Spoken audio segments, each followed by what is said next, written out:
Okay, well, we are back at it again. Ryan, Peyton, John Nelson, another edition of North South. We catch up a little bit before we come on and do this. Or we start, okay. No. Wait. Yeah, there we go. Oh, yeah, okay. I sometimes used to have another person, right? Because we go up and down, left, right, and all that type of stuff. Yeah, just be careful what finger you use. I'd still mess it up. It's like, okay, wait a second. You're there. Who? Okay. Left? Exactly. So how about this? You're there, I'm here. Exactly. And off we go. Yes. So we talk a little bit beforehand. We catch up a tiny bit, and John's going to be traveling again as he busy man. But I was saying, he said, okay, so let's just let's turn it on, let's go forward, and let's rock it out. And I said, okay, we're going to begin with your favorite thing, the pitch clock in Major League Baseball. Can I just say this to you? Okay, let me just try to. First of all, you don't like it, I know that. So let me just try to convert you over. You're not to this. Go ahead. Okay, so through the opening weekend of the season. Okay, so what's today? Today is Wednesday. So a couple of days ago, opening weekend is done. The average game time was 2 hours and 38 minutes, which was a 30-minute drop from last year's first 4 days of the Major League Baseball season. Don't care. Pitchers seem to like it. Manny Machado didn't like it the other day when he didn't get in the batter's box with 8 seconds to go. And he looked and said, hold on, wait, I'm adjusting my. Do you remember, speaking of adjusting, do you remember Nomar Garciaparra? Nomar? Do you remember what left, pump, it just drove me crazy. Anyway, why don't you like the pitch clock? Why should you confine thought to a time frame? Why should you confine time and strategy? Why should you confine strategy and thought to a time frame? Ever since you and I have started watching the game. Yeah. And this goes back to, you and I were there with Doubleday when he came up with the idea. Or at least I was. I don't know about you. Yeah. I mean. I wasn't far behind. No, but you look at the rules that we've always had. It's always about the strategy. It's always about spending an afternoon and letting the afternoon lazily go by. And, if there's a TV, if there's a commercial break, fine. It gives you time to go to the snack bar and do whatever and go to the concession stand. Yeah. Now, okay, so now you've decided that, okay, we want the international softball tiebreaker to decide things in extra innings. Mm-hmm. No. You can't do a shift anymore. So once again, you take strategy out of play and understanding all of the groundwork that you do in all of your scouting. Okay. Basically, you're putting guys out of work in scouting departments. It's like, well, we don't need to, we don't have to worry about doing the damn shifting anymore. So we'll just take that and throw it away. Mm-hmm. It's all counterintuitive to what we grew up with in the game for the sake of trying to make it more watchable for younger generations because of attention spans. The whole notion of baseball was to spend a lazy afternoon watching a baseball game, enjoying the experience, not make it sound like you're going to watch a movie like by the time that Top Gun Maverick is over and then the baseball game is over. But these details, I think they're pretty small. Okay, the shift is I didn't like the shift anyway. I remember when Barry Bonds was playing, basically the shift was on the opposite side of the fence because that's where he usually hit the ball. It's over there. But the shift was to his right side because he always pulled the ball for the most part. I don't mind the shift not being there. And what I read to the other day, and this is interesting, and this is expected, Commissioner Rob Manfred, who I have my own thoughts. That's another discussion. You see, I just was going to say I have my own thoughts on him. And we both have our thoughts on him. Anyway, he is the commissioner, whether we like it or not, John. Yeah. So Rob Manfred, open to discussion, open to feedback, okay, from not just pitchers. Feedback. Why don't you go use LinkedIn? Right. There's your feedback. So the feedback to this notion of the pitch clock being put in and cutting down the time it takes to play a Major League Baseball game. What the pitchers are saying is add 2 to 3 more seconds. So get that to change the time between 15 seconds without runners to 17 seconds. And that could, though, roughly add 15 to 20 minutes a game, which would push the 238 that we had in the first weekend up to about 3. Don't care. So what baseball's trying to do, and you know this, for the last number of years, a lot of eyes have not been on Major League Baseball. It's their own fault. And that and the length of the game is probably the biggest reason why. So they want more eyes, which helps them down the road, helps them at the present time. I think there's nothing wrong with this. I think it's fine. I think all of it is flawed. I think all of it is a flawed premise. It's a bad idea. And you're trying to find ways to sit there and make yourself more attractive. It's like, all right, so you're in your subdivision. They're in Office HD. I'm in my subdivision here. Right. All right, so here in my subdivision, here in the South, there is a recent idea among homeowners who have older homes. And I mean, these are homes that were built like in the 1970s and such. Right. And they're, single level and, they go this way. They don't go up. They go out. You have a lot of homeowners in our subdivision who are selling their homes and making out like bandits. And then you have the new developer come in and create this $800,000 eyesore because they look at the geography and go, hey, look, this is a great part of town. Everybody wants to live here. Let's tell you what, we're going to tear down that old house. We're going to make a new house. We're going to make it ugly as hell, and someone's still going to buy it. That's what you're getting at right now with Major League Baseball. They're sitting there and they're staring at that old house in the subdivision and going, okay, people like to come into our subdivision. They like to live where we're currently in. How do we make it more attractive for folks to come and live in our part of town?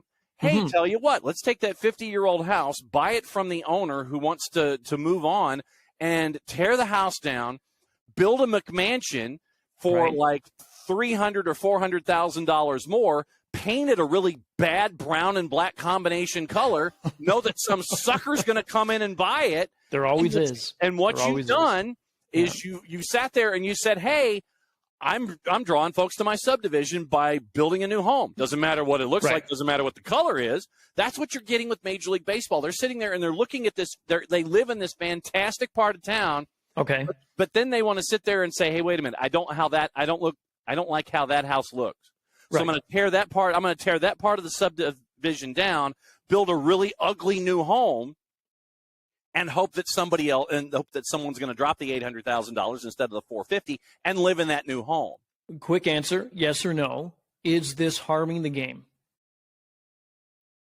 Yes or no? I don't think it's doing harming. Yes or no? What's your definition of harming? Based on what you've been saying for the last 5, 6, 7 minutes, how much you can't stand it and you don't like it. It's gone away from the traditional. It has gone away. Every sport, I'm not saying every sport has these things, but sports does change. It does change. Let me throw this one at you then. Staying in the same idea, let's shift to the ice. Sure. And talk hockey. Yeah. Evgeny Kuznetsov is one of the quickest players in the game, but he's one of the slowest when it comes to the shootout. So the other night, I don't know if you saw this, but he was going in, and he went up to center ice to pick up the puck at the shootout. Yep. Very slowly. He's at 16 RPMs. Yeah, and the commentator said, oh, this one's not going to be quick. And so he takes the puck, puts it in front of him, and then he not shoots it, but he gets it past him across the blue line. Then he adjusts his gloves and his sleeves, and then he goes in, makes about 15, 20, 25 different moves, and then he scores. Okay. Wayne Gretzky came on. Hold on. Wayne Gretzky came on and said that is ridiculous. It's embarrassing for the goaltenders. It's embarrassing for the game. He said that if that happened in his day and age, 20 guys would be off the bench.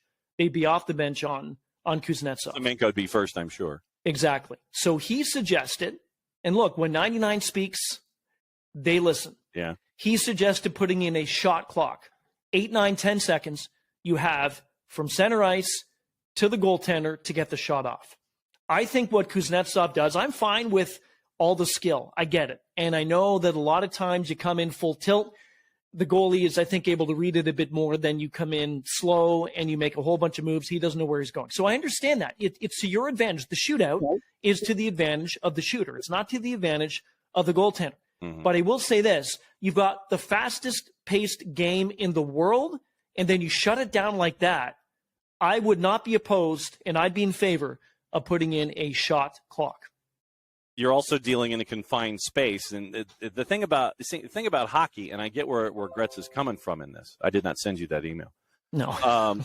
Someone agreed. Shot clock. Yes. Carry on. The way that I look at it in baseball is that the amount of real estate that you're having to deal with in baseball is far more impacted by what's going on than the 200 by 85 that you're dealing with. And it's really not even that. It's 100 by 85 by the time you get to the shootout. Mm-hmm. So, I mean, honestly, think about a 20-second, say 17 or 20 seconds or 35 seconds. For me, I don't even think you get that high. I don't think a shot clock impacts the game that much. I think that probably Gretz is driven crazy by the notion that I know I'm incredibly quick. If I go the other way, then what I'm doing is what you're trying to do is you're trying to find a way to one-up the goalie in a shootout. Right. So what do you do? Kuznetsov is using strategy. He's using strategery, Ryan. Strategic. It's the strategic and whatever. He's using strategery.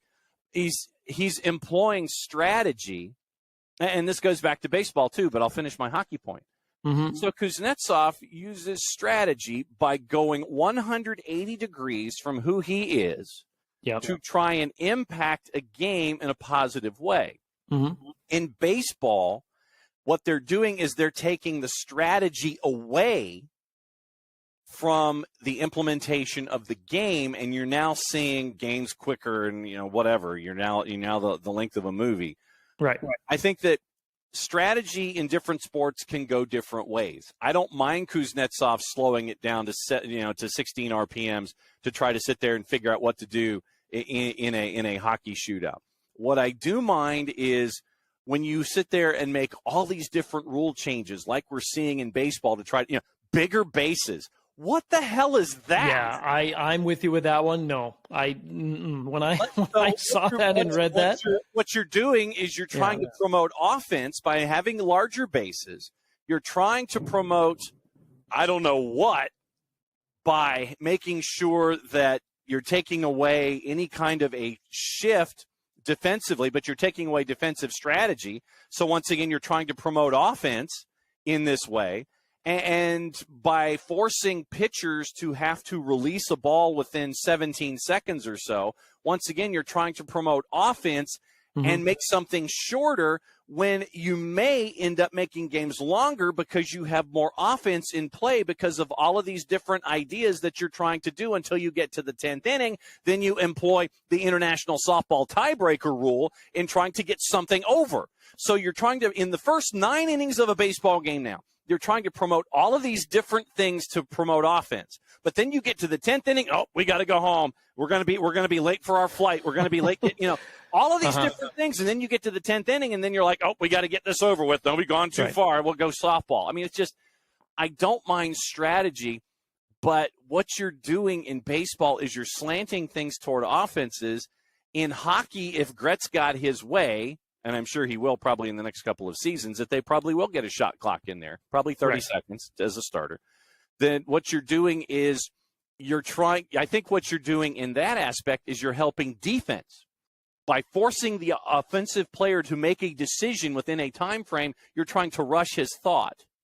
I think in baseball, you're trying to promote offense with these changes. If Gretz got his way, he would help defense with those changes, instead of letting the game be as organic as we grew up with on both counts. Yeah, no, it's intriguing. It is. I'm looking forward to the postseason because there's no shootouts.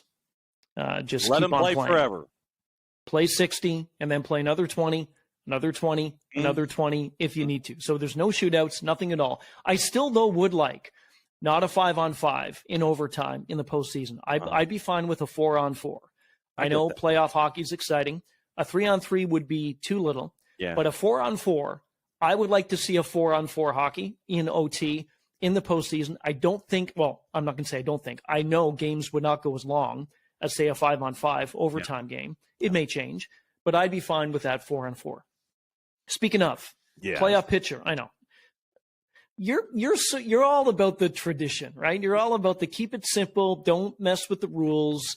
No need to adapt, right? If it ain't broke, don't fix it. And to your point, with the pitch clock and all that stuff, baseball's been around forever. Baseball's been a long game. Baseball is a long game. The other night it wasn't. Sandy Alcantara, it was 1 hour, 52 minutes, something like that, which was incredible. So no pitch clock, no shift, all that stuff, but that was a dominating performance. But at the end of the day, you're trying to adjust, I guess, to the masses. Well, but at the same time, remember when you had a master strategist on the mound in Greg Maddux? Yes. And Maddux, because of how skilled he was as a pitcher, could make sure that he knew where the edges of the plate were. He knew how to paint the corners. He knew how to get that things done. He was an artist. Yeah, and when you have individuals like that who don't need pitch clocks, who don't need shifts, who don't need international softball tiebreakers to help things out when you get to a 10th inning, there's a game that always sticks in my head when it comes to Greg Maddux. It was a game that was, I want to say it was 72 pitches against the Chicago Cubs, and the game went like an hour and 38 minutes because of what Greg Maddux did, not because of any rule that aided Greg Maddux. That, when you have something like Alcantara, if you'd probably wonder what the time would be if you didn't have the current constraints. But if Alcantara has a game like that where he's pitching out of his mind, Greg Maddux, an artist, an hour and 38 minutes on his own without any kind of rule change.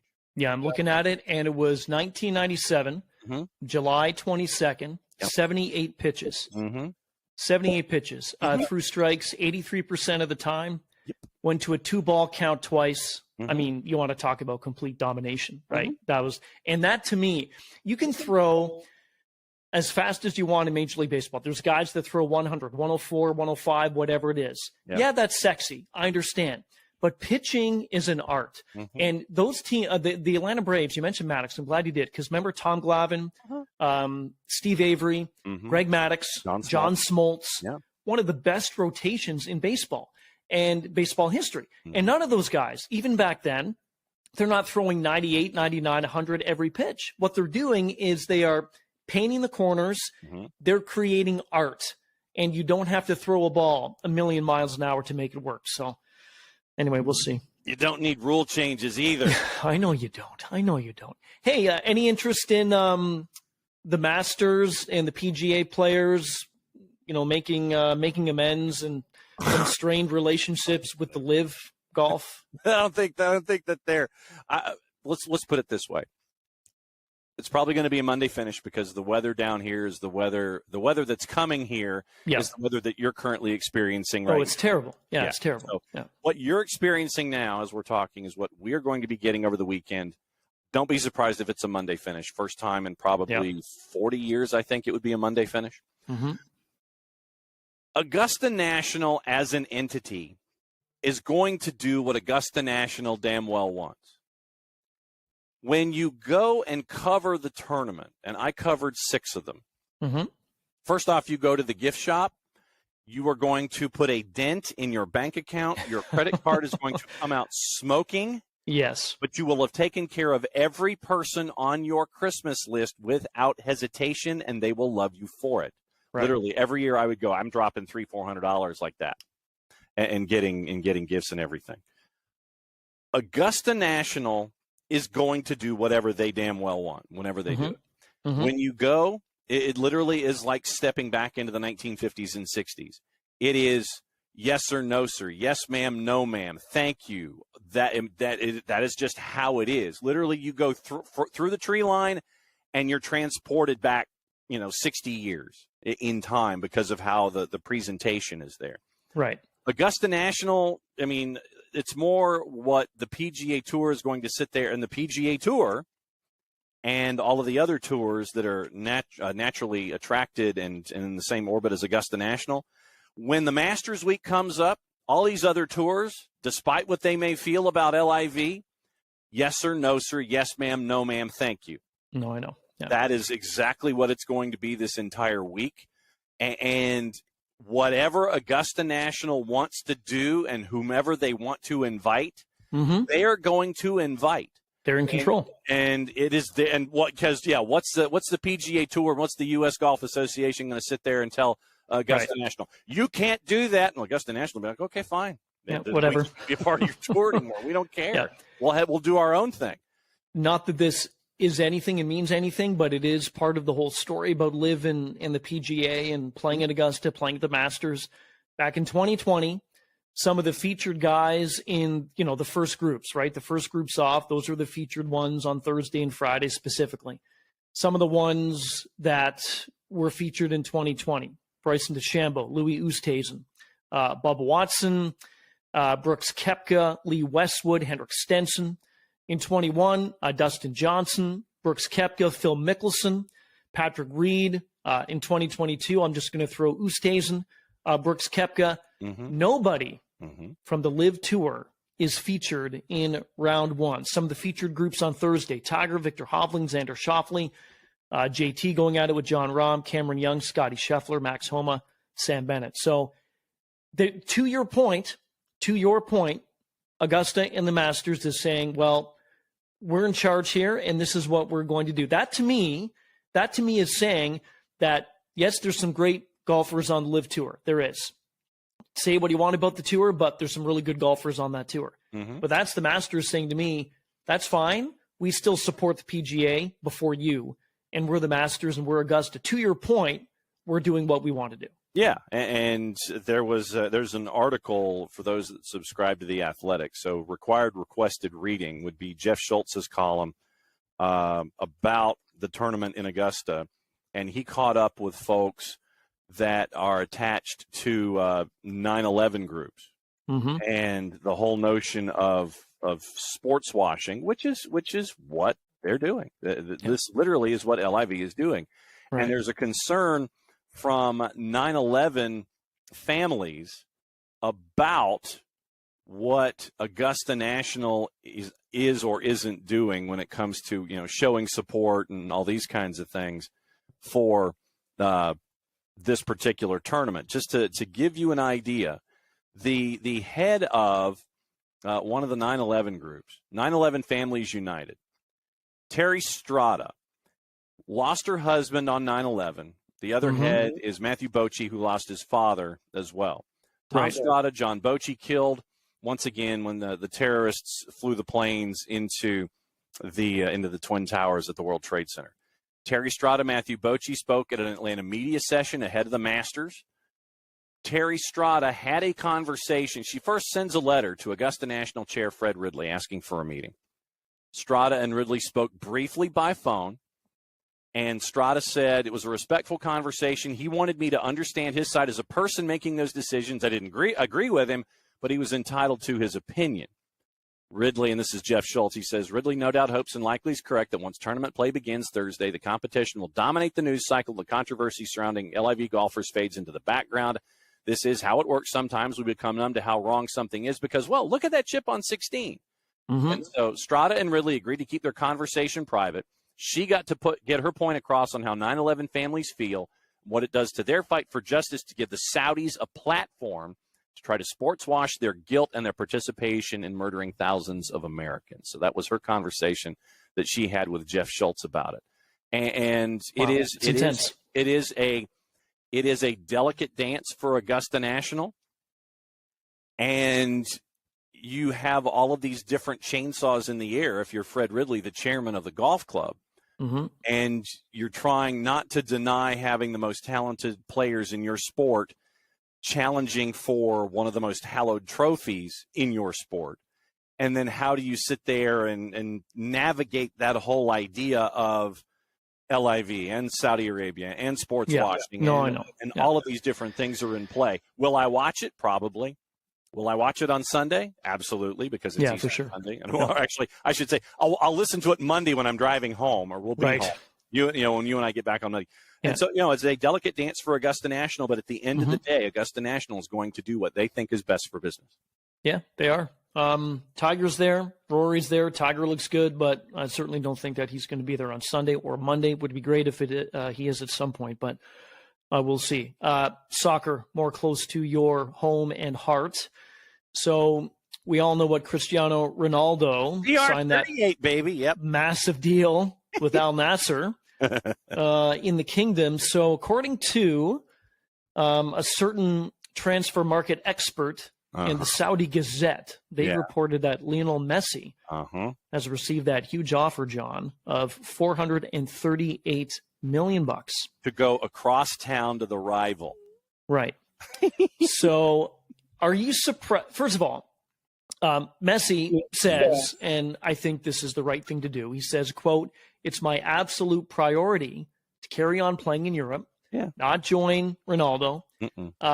I think he's got what? He's going to be free agent June 30th, I think. He's under contract with Paris Saint-Germain. Right. 2-year deal when he switched from FC Barcelona in 2021 expires. So he's going to be a free agent on June 30th. Are you surprised that this is out there? Because I am, and look, I don't follow soccer like you do, but I know what's going on, not as in depth like you, but I'm absolutely not surprised about this whatsoever. Well, and think about it once again. We've talked about during this show what's best for business.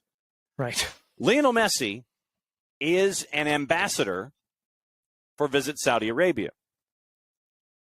As a part of the Saudi 2030 project, they are trying to court the World Championship that was in a neighboring nation that was held between Thanksgiving and Christmas, and I'm not going to announce the nation or the tournament and give it the time of day, the recognition that it deserves. But at the end of the day, Lionel Messi is an ambassador to that country for this idea of them hosting the 2030 World Cup after the United States, Canada, and Mexico do in 2026. So when you're already an ambassador for something and they want to come after you at 430 million euro a year at the age of then 36 when your season starts, I mean, it's all going to come down to his dad, who's the agent. Now that we're at 3-minute warning, once again here, using CFL rules as we always. There we go. 3 downs.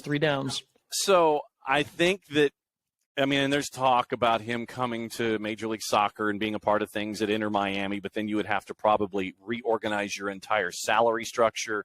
You'd probably have to do something akin to the David Beckham rule where you give him equity in a franchise or something like that. And the Moss brothers would certainly do that with Inter Miami. Because then you'd have David Beckham and Lionel Messi. Yeah, lovely. Pieces of the same franchise. You know, we need Nick Alifi from soccer over there to give you that voice. But I think at the end of the day, what's best for business for the Saudis and their 2030 project is to have Lionel Messi in their country for the crosstown rival for what you're seeing with CR38. So Al Nassr and Al Hilal would be going at each other with two of the greatest players of this generation. Would not be a surprise at all. No. The Air documentary or movie or film starring Ben Affleck, Matt Damon. It's that Nike pursuit. How about those rugs, man? Oh, yeah. Nike pursuit of Michael Jordan. I remember I watched the part of one of the Jordan documentaries, one of the hundreds of them that have been done since he's been born. Right. And how, Nike was after him, Reebok was after him, and he was really close to signing with Reebok. And then I think his mom went down with him to wherever Nike was. The headquarters, I assume, are in the same place. Portland, Oregon. But she went down, and she basically said to him, no. You're not. And he was almost a pen in hand that he was going to sign on the dotted line with Reebok. And then he ended up with Nike. Any interest in seeing this? Because I'm curious. It's just $1 billion industry, and Michael has made so much money. Nike's made so much money off of Michael. So it's intriguing for me, the whole story of how it started. I would be more interested if it was more in documentary form, right? Instead of the docudrama, which I'm guessing is what Matt Damon and Ben Affleck are trying to do here. Movie for me, not so much. Docudrama, documentary, that kind of a thing, docuseries, that I would be interested in. This, I don't know what the reception will be publicly for it, but it will be interesting to see how many people do flock to it and how close it actually is to what happened. That is it's always my concern with movies. No, that's true. On a true story versus the true story are always two separate things. Folks need to remember that. Yeah, I mentioned Reebok, Converse, and Adidas. So those were 1, 2 at the time, not Reebok, and then Nike was 3. So, well, good on you. They found Michael. Michael found them, and the rest, as they say, is history. I'm with you, though. If it was a documentary, much better, more intrigued for me. At a time. This has been fun. Safe travels, my friend, and we will do this again next week for another edition of North South. Until then.